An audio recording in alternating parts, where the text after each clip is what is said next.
Trump sent a letter to Recep Tayyip Erdogan the day Turkey launched its incursion into northeastern Syria.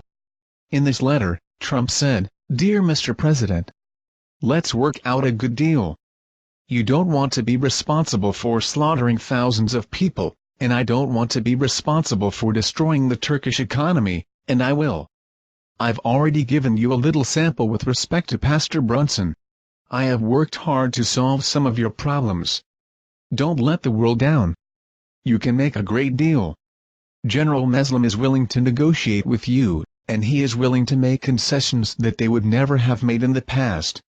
I am confidentially enclosing a copy of his letter to me, just received. History will look upon you favorably if you get this done the right and humane way. It will look upon you forever as the devil if good things don't happen. Don't be a tough guy. Don't be a fool. I will call you later." Turkish President Erdogan did not take well to Donald Trump's letter earlier this week. Turkish President Recep Tayyip Erdogan put U.S. President Donald Trump's letter in the bin, the BBC has been told. There was no immediate comment from Turkish officials on the BBC report. Turkish President Recep Tayyip Erdogan on Friday warned the United States that it would pay a price for the letter sent by President Donald Trump that warned him that history will look upon you forever as the devil if good things don't happen in northern Syria. Erdogan said on Friday that he took the president's letter as a serious insult to his stature as a world leader.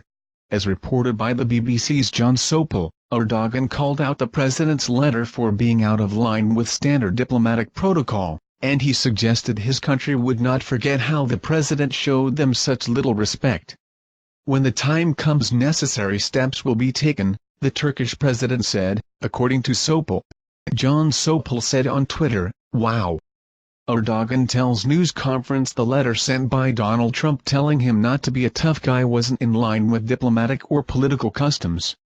He said they wouldn't forget the lack of respect. When the time comes, necessary steps will be taken. Turkey's president says his country cannot forget the harshly worded letter. But he says the mutual love and respect between the two leaders prevents him from keeping it on Turkey's agenda. President Trump's letter, which did not go hand in hand with political and diplomatic courtesy, has appeared in the media. Of course, we haven't forgotten it.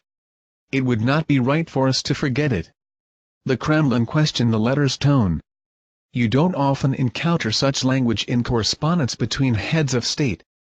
It's a highly unusual letter, Kremlin spokesman Dmitry Peskov told reporters on a conference call. I actually thought it was a prank, a joke, that it couldn't possibly come from the Oval Office, the Democratic Congressman Mike Quigley said to CNN. Brian Schatz said on Twitter that Trump's letter is bananas. It sounds all the world like the President of the United States, in some sort of momentary lapse, just dictated angrily whatever was on the top of his head. Quigley, a member of the House Intelligence Committee, continued, for him to write this and to also say that it doesn't affect us is ignorance at the highest level.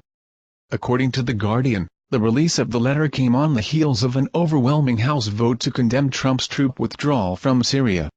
Today in the House, we voted 354 to 60 to condemn Trump's actions with regard to Syria, the Democratic Congressman Mike Levin said on Twitter.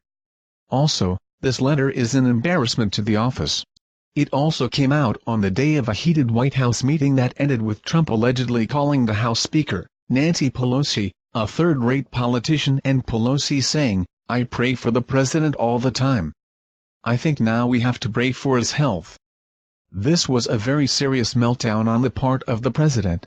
Jill Colvin said on Twitter, per the same source, Trump handed out copies of the letter he'd sent to Erdogan at today's meeting in what was interpreted as an attempt to show everyone how tough he'd been.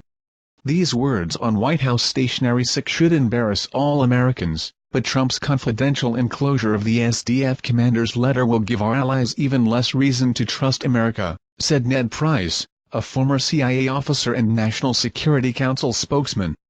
How much NATO correspondence has been forwarded to Putin? The U.S. has faced intense criticism for the withdrawal of troops, which critics say gave Turkey the green light to launch the military attack. President Trump was urging Turkey not to launch a military offensive against Kurdish-led forces in northern Syria, but Mr. Erdogan ignored this request. In response, Turkish presidential sources told BBC that the Turkish President Erdogan received the letter, thoroughly rejected it, and put it in the bin. His staff told the BBC that he threw the letter into the bin and launched the Syrian operation the same day. According to Jeremy Bowen, that could be proof there was no Trumpian green light. But ever since President Obama partnered up with the Syrian Kurds of the Syrian Democratic Forces, SDF, against the jihadists of Islamic State, it was clear the arrangement would lead to problems with the Turks. That's because the SDF is very close to the Turkish Kurds of the PKK. Turkey says they are two halves of the same terror group. On Thursday, Vice President Mike Pence and Secretary of State Mike Pompeo met with Erdogan and announced that they were backing a purported ceasefire agreement in northern Syria that would allow Turkey to expel the Kurds living in the region. That agreement has already fallen apart, however, as fighting in northern Syria has started up again less than a day later. In recent years, the Kurdish-led Syrian Democratic Forces, SDF alliance has been a critical ally to the U.S. in the fight against the Islamic State group in Syria. There are fears that the destabilization of northern Syria could lead to a jihadist resurgence. The SDF is dominated by the members of a Kurdish militia called the People's Protection Units, YPG. Turkey says the YPG is an extension of the Kurdistan Workers' Party, PKK, a rebel group fighting for Kurdish autonomy in the region. Much of the criticism leveled at Mr. Trump has come from within his own party. In a rare bipartisan rebuke, 129 members of the president's Republican Party in the House of Representatives joined Democrats to formally denounce the move in a vote on Wednesday.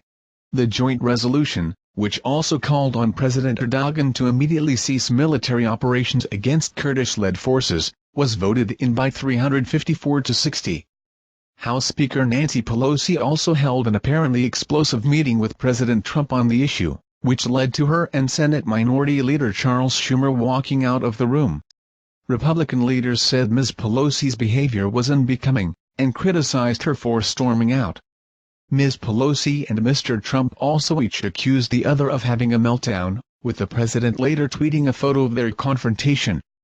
Donald Trump tweeted, "Nervous Nancy's unhinged meltdown." But the image has been praised by Democrats, who said it was iconic and showed Ms. Pelosi's finest moment. Ms. Pelosi also made the photo her top image on Twitter. Earlier on Wednesday, President Trump said the U.S. should not be intervening in Turkey's military operation in Syria because it is not our border, and called the former U.S. allies the Kurds no angels. They have a problem at a border, he told reporters at the White House. It's not our border. We shouldn't be losing lives over it. The president also said he thought the situation on the Turkey-Syria border was strategically brilliant for the United States. Our soldiers are out of there. Our soldiers are totally safe. They've got to work it out. Maybe they can do it without fighting, he said. We're watching and we're negotiating and we're trying to get Turkey to do the right thing, because we'd like to stop wars regardless. On the Kurds, he added, they fought with us. We made a lot of money for them to fight with us, and that's okay. They did well when they fought with us. They didn't do so well when they didn't fight with us.